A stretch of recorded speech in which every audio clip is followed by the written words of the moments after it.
MegaPress Stainless Steel. MegaPress Stainless Steel is going to come with 2 different alloys and 2 different types of sealing elements. If you get the 304 alloy, it's only going to come with the FKM. That's a fluoroelastomer, and it's identified by the white dot and the white sticker on the outside of the fitting. If you're looking for what type of stainless steel it is, it's going to be laser etched into the side of the fitting.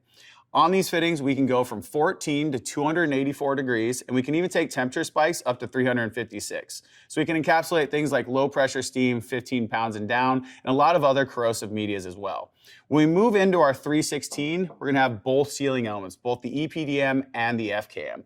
So if you see a fitting and it has the laser etching for the 316, the green dot and the green sticker, you have the EPDM. That's an ethylene propylene diene monomer.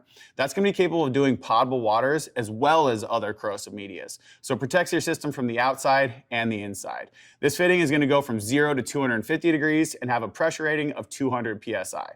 The final fitting in the MegaPress Stainless lineup is going to be MegaPress Stainless 316 with the FKM. It's very similar to the 304. We only add chromium to that stainless steel to give it more corrosion resistant properties. It's a higher grade stainless steel for where those applications absolutely need it. And this is a MegaPress Stainless Steel overview.